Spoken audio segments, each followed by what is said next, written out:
Vous voulez lancer un business en ligne et comme vous êtes plutôt du genre prudent et précautionneux, vous voulez savoir si l'idée que vous avez est viable. Alors je vais vous indiquer une méthode rapide. Alors cette méthode, elle vous permet de vérifier si vous pouvez aller un peu plus loin, si vous devez creuser votre idée. Ce n'est pas pour autant que l'idée sera bonne concrètement et que vous pourrez la mettre en place, mais ça va vous permettre déjà de faire un premier tri. Alors la première chose, c'est bien évidemment de faire des recherches sur Internet, sur la concurrence. Mais cherchez uniquement des concurrents de manière globale, sur votre marché plutôt généraliste. Ne rentrez pas encore dans les détails, ça n'a aucun intérêt. Si par exemple vous souhaitez vendre des vêtements, si vous faites des recherches sur la vente de vêtements de manière globale sur Internet, vous verrez qu'il y a beaucoup de concurrence, il y a beaucoup de boutiques en ligne qui proposent la vente de vêtements, mais pour autant, ça vous permet aussi de comprendre que c'est un marché où il y a un gâteau, un gros gâteau, et il y a une petite part à prendre. Donc ça c'est plutôt intéressant. Si vous vous apercevez qu'il n'y a que très peu de concurrence, deux choses à se dire, c'est soit le marché n'est pas mûr, soit c'est une idée qui ne fonctionnera pas, ou difficilement, parce que vous n'êtes peut-être pas sur un marché qui est porteur. Et je ne parle même pas de très porteur, on est bien d'accord. Donc faire déjà des recherches sur votre concurrence. Ensuite, vous devez analyser ce que vendent vos concurrents. Il est important de voir dans les détails ce que vendent vos concurrents. Si vos concurrents font du vêtement de manière générale, ou si vous avez plutôt des concurrents qui sont spécialisés dans la robe, dans le pantalon, dans le t-shirt, dans l'accessoire, etc., de voir un petit peu l'environnement de votre concurrence sur ce marché généraliste. Il est important de voir comment se porte le marché et sur quels axes vos concurrents se sont positionnés, sur quel marché ils ont décidé de se nicher ou pas, mais de voir quelle est leur approche de façon à pouvoir analyser comment se comporte votre concurrence de manière globale sur ce marché-là. Si je reprends l'exemple du vêtement, et admettons que dans vos recherches, vous aperceviez qu'il y a différents concurrents. Donc je vous disais, les concurrents qui vont vendre uniquement de la robe, ou uniquement du vêtement femme, ou uniquement du vêtement homme, mais ça peut être aussi du vêtement enfant ou du vêtement bébé, si on regarde dans les grandes lignes. Ça peut être aussi, comme je vous disais, donc les robes, les pantalons, les maillots de bain, ou les vêtements de sport. Voyez un petit peu ce qui se fait de manière globale, pour voir quel est l'ensemble de ce marché, pour voir les différents aspects de ce marché-là. Il est important de comprendre comment se porte et comment évolue votre marché avec les concurrents qu'il y a aujourd'hui. Bien évidemment, on ne peut pas savoir ce qui arrivera demain, mais vous aurez déjà une tendance de ce qui se passe aujourd'hui sur votre marché. Vous allez pouvoir aussi analyser comment vendent vos concurrents. Il est important de comprendre comment ils ont établi leur stratégie, comment est leur démarche de communication, quelles sont leurs stratégies de vente, comment ils fonctionnent, est-ce qu'ils font de la publicité ou pas, est-ce qu'ils font des prix agressifs ou pas, ou est-ce qu'ils font des bas prix, est-ce qu'ils font beaucoup de réductions. Tous ces petits détails-là peuvent vous permettre de vous aider à comprendre quelles sont les stratégies qu'ils ont décidé d'utiliser pour pouvoir vendre sur leur boutique en ligne. C'est aussi grâce à votre analyse sur les stratégies de vente que peut-être vous allez avoir quelques idées ingénieuses pour pouvoir vendre vous aussi vos vêtements sur votre boutique en ligne, puisque je suis partie de cet exemple-là. Ensuite, vous allez bien évidemment rentrer dans les détails de l'analyse des prix que pratiquent vos concurrents. Tout simplement parce que vous allez voir la tendance du marché. Vous allez voir des gammes de prix différentes selon le type de produit bien évidemment, mais aussi c'est une histoire de qualité de produit. Donc il est important de comprendre sur quelle fourchette fonctionnent vos concurrents. C'est aussi comme ça que vous allez pouvoir vous positionner de manière intelligente, parce qu'il est inutile de constamment tirer les prix vers le bas. Ce n'est pas forcément très bon pour la concurrence. Et puis en termes de valeur perçue, c'est peut-être pas non plus la meilleure approche. Mais analyser les prix que pratiquent vos concurrents va vous donner aussi une tendance de prix que vous pourriez pratiquer sur votre boutique. Et à ce moment-là, vous saurez mieux comment vous positionner. Mais votre idée de départ, en termes de produits et de prix, peut-être que vous n'allez pas être aligné avec le reste de la concurrence. Peut-être que vous allez être très éloigné. Vos prix vont être très hauts ou très bas. Il sera peut-être temps alors de rectifier le tir pour être en adéquation avec une majorité globale. Mais ça reste entre guillemets une stratégie spécifique dans la mesure où vous pourriez avoir un produit qui sorte complètement de l'ordinaire en termes de qualité, être très au-dessus du marché, pourquoi pas, et effectivement avoir des prix qui sont au-dessus de la fourchette de vos concurrents. Puisque vous êtes dans cette analyse de la concurrence, vous allez aussi regarder ce qui les différencie. Ça peut être la présentation de la boutique, ça peut être leur message, ça peut être leur approche, ça peut être leur cible. C'est à vous de chercher les informations pour pouvoir savoir comment se différencient vos concurrents. Vous aussi, vous avez besoin de vous différencier. Vous aussi, vous avez besoin d'y ajouter votre patte personnelle à votre marque. La marque, ça peut être une marque, effectivement, de vêtements, mais vous pourriez être votre propre marque aussi. Mais il est important de comprendre que chaque marque a sa propre différence face au reste de la concurrence, et il faut que vous puissiez trouver la vôtre. Et là, une fois de plus, vous allez pouvoir éventuellement vous nourrir, vous inspirer de ce qui se fait chez vos concurrents pour pouvoir trouver votre approche, pour pouvoir trouver ce qui vous différencie, pour pouvoir trouver ce qui va vous faire vous démarquer par rapport à vos concurrents. Vous ne pouvez pas être exactement comme vos concurrents.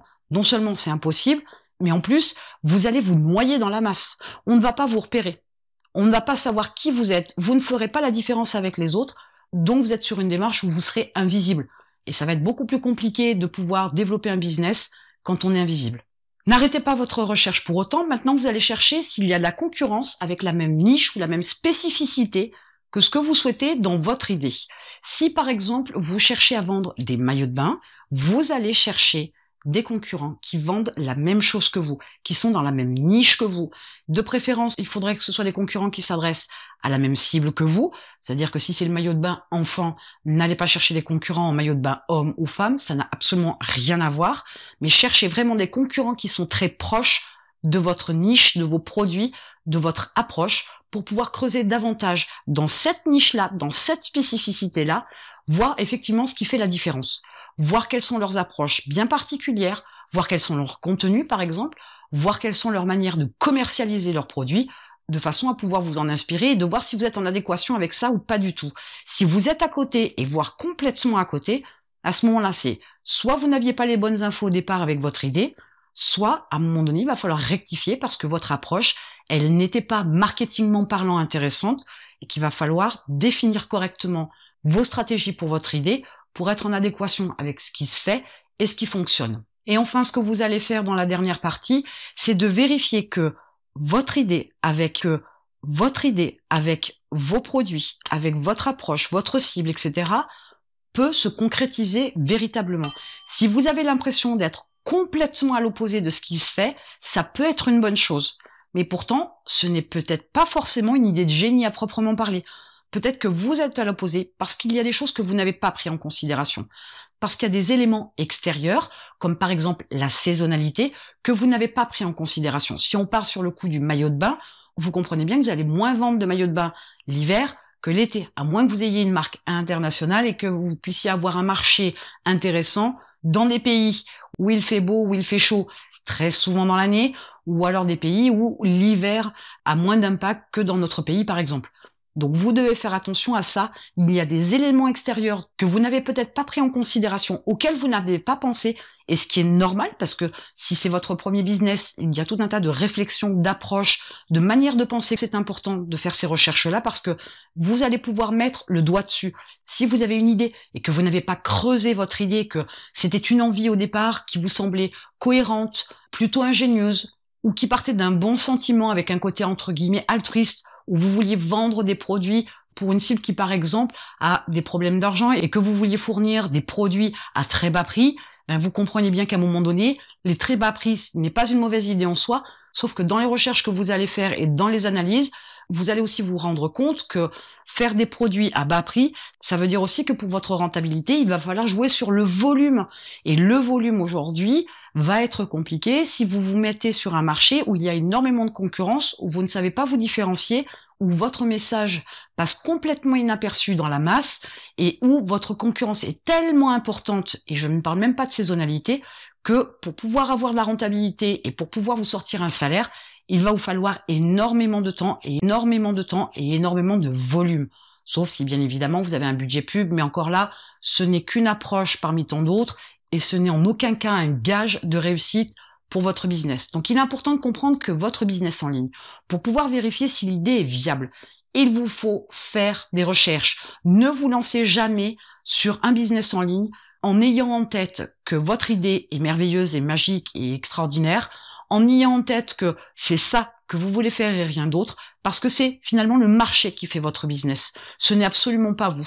Vous pouvez avoir une idée fabuleuse et extraordinaire, mais pour plusieurs raisons, votre idée de business ne sera pas forcément viable. Et dans ce cas-là, ce serait une perte de temps et d'énergie, bien évidemment. Même si cela vous mène à l'échec, ce sera quand même une source d'apprentissage, donc ce ne sera pas vraiment perdu. Mais pour autant, La viabilité d'une idée pour un business en ligne, elle doit être vérifiée au préalable. Vous ne pouvez pas vous lancer parce que vous avez envie de faire ça, parce que vous aimez ça. S'il n'y a personne en face pour acheter vos services, votre idée ne vaut absolument rien. Votre idée n'est donc pas viable. Voilà une méthode rapide qui vous permet déjà de faire un premier tri parmi vos idées et de voir s'il y a moyen de faire quelque chose ou pas. Il y a d'autres étapes par la suite qui vous permettent de vérifier la viabilité de votre idée. Mais commencez déjà par celle-ci. Si vous voyez que avec ces étapes-là, vous ne pouvez pas faire la différence, vous ne pouvez pas vous installer sur un marché, vous aurez beau rêver sur le principe, si vous ne cherchez pas ces premières informations pour vérifier la viabilité de votre idée pour votre business en ligne, vous allez vous lancer dans quelque chose sans en avoir les connaissances, sans avoir toutes les informations en main. Votre décision ne sera pas éclairée, vous ne serez pas avisé et vous allez faire face forcément à de nombreux murs. Donc pour vous éviter ça, ne partez pas sur ce que vous voulez ou ce que vous aimez, mais partez sur une idée qui est viable. Et pour vérifier la viabilité, vous avez déjà ces premières étapes pour trouver les premières informations qui vont vous permettre déjà de faire un premier tri, qui vont vous permettre de vérifier si votre idée de business en ligne est viable ou pas. De l'autre côté.